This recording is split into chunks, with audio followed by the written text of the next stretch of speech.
Newborns, toddlers, kids, teenagers, adolescents, adults, and senior citizens. What do all of these have in common? The typical answer is that they are stages of the human life, but my answer is that they all face struggles. A newborn cries for his needs, like whenever it needs a diaper changed or when it's hungry. A toddler wants things they cannot have, for example, the newest toy airplane or the newest racing car. Kids have to start going to school and develop outside relationships with people in their age group for the first time.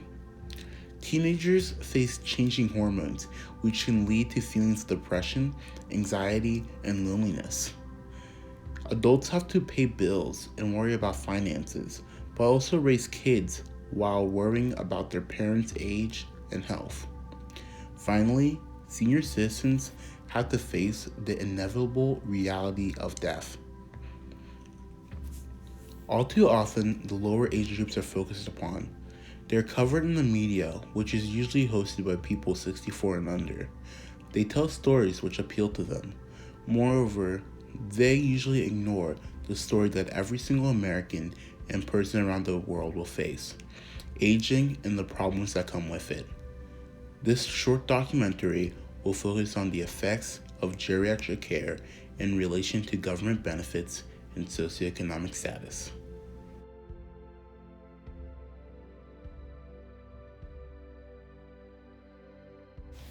First, it is important that everyone understands what the effects of geriatric care in relation to government benefits and socioeconomic status really means. First, let's start out with the most important phrase in the topic, geriatric care. The American Society of Geriatric Professionals defines geriatrics as the process of planning/coordinating care for the elderly that aims to improve long-term health care needs, independence, health, and quality of life. This specialty has a focus on person-centered care, and person-centered care means that they put personal values and preferences at the core of healthcare decisions. Government benefits are aid/assistance given by the government through social programs, for example, Social Security and Medicare. Socioeconomic status is the social standing of an individual or group. This is often measured as a combination of education, income, and occupation, and generally reveals the inequalities in access to resources, plus issues related to privilege, power, and control.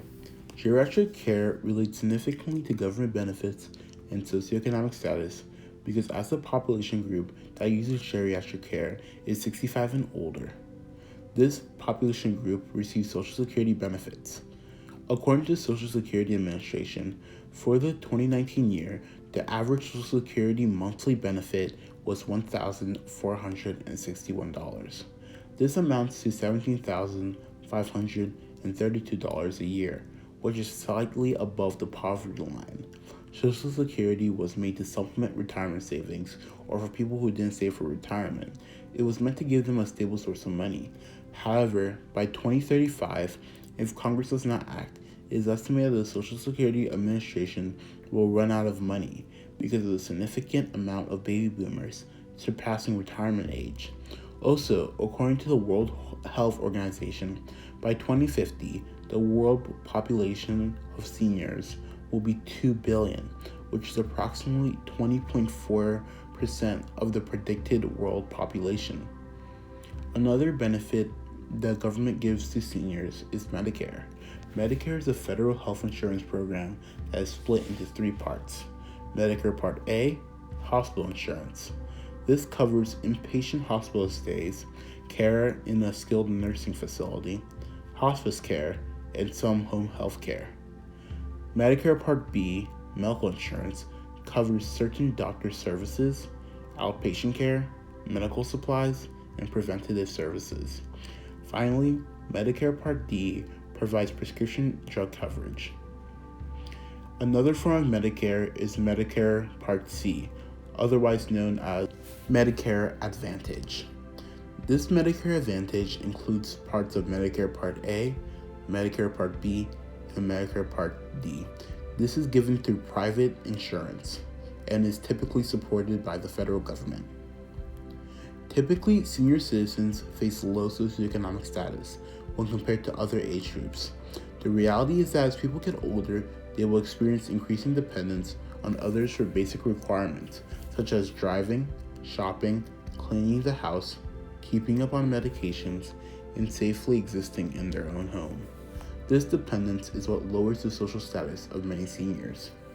Economically speaking, a lot of seniors skip their medications because the cost of drugs is so much out of pocket, even with Medicare. According to Geriatric from Healthline, they'll skip their medication, they'll take something every other day instead of every day, or they'll break the pills in half. This is what researchers call cost-related non-adherence. This cost-related non-adherence is hurting the health of many seniors and causing them to suffer from increased pain. A study published in the Journal of Pharmaceutical Health Services Research found that 2.4% of seniors reported skipping medication in the past 12 months due to the high costs. However, when researchers looked at the past 24 months, cost-related non-adherence increased to 7%. This 7% is 2.29 million seniors in the United States.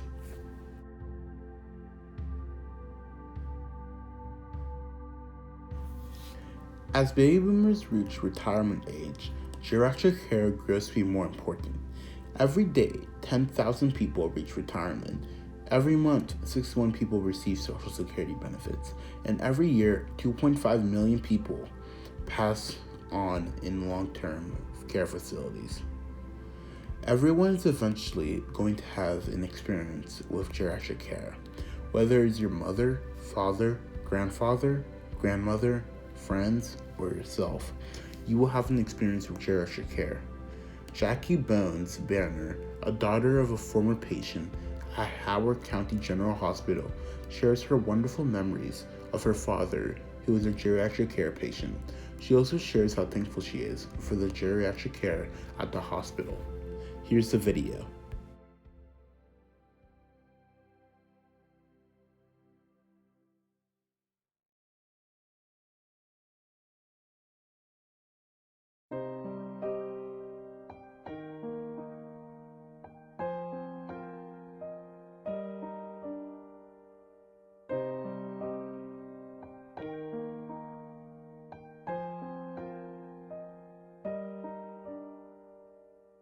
There is a man in room 4117. You don't know him. He's old. His life is dwindling to a matter of time. You don't know him. He never tucked you in at night, making the covers hug you like a mummy. He never brought you an ice cream sundae or taught you how to throw the perfect spiral pass.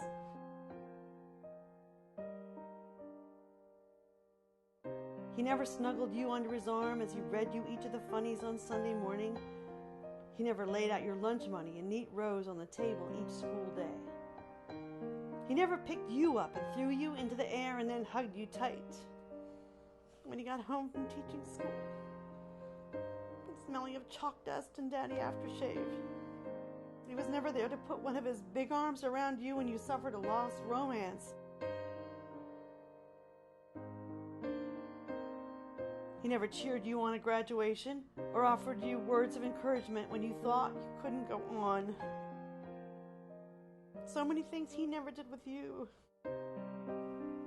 But you were there for him. You were there showing him kindness. I see how you gently look at him, meeting his eyes.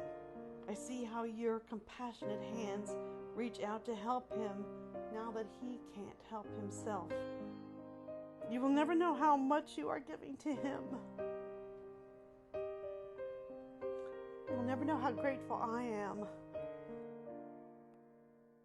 This man who did all these things and more with me, you don't know him. And now he's old, but he'll always be my daddy.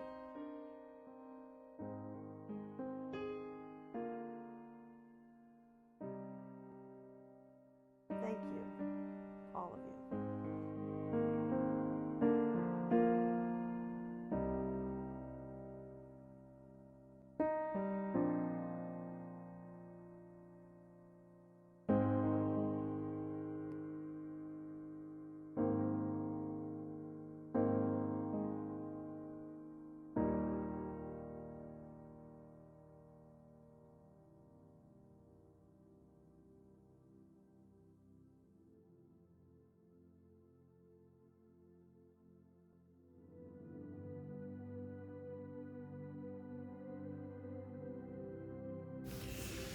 Even though geriatric care is a wonderful life-altering treatment, there is still a high potential for abuse and neglect.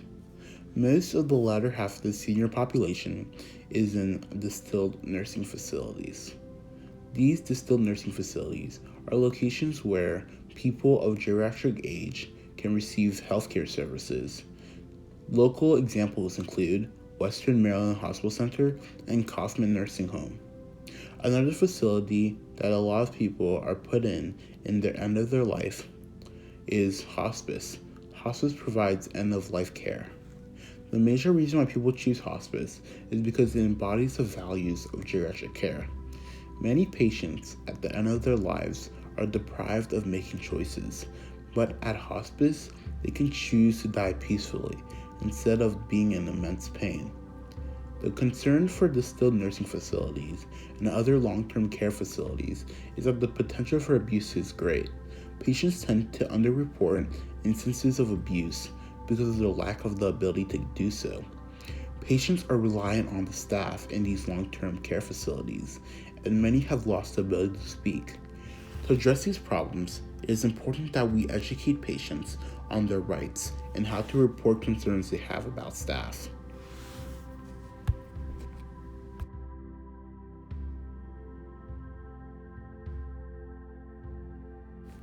A way that you can help with the issues surrounding geriatrics is by educating your loved ones on saving for retirement, unexpected costs, investing in their 401k and Roth IRA, and overall investing for their long-term future when they're young. Additionally, you can volunteer at distilled nursing facilities and hospitals' geriatric units. Just by being there to talk to a person can mean a lot for the patient, and it'll make you feel better too. Finally, you can donate to a local or national organization that specializes in geriatric care, like the Washington County Commission on Aging, Hospice in Washington County, the AARP, the Administration on Aging, and Alzheimer's Foundation of America.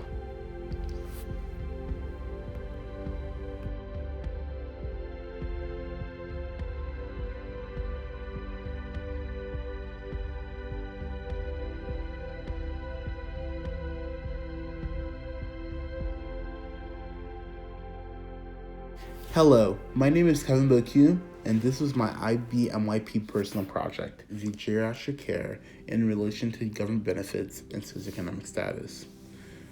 I chose this topic because I've always loved volunteering at distilled nursing facilities and hospitals. During that time, I saw how much of a benefit geriatric care had on patients.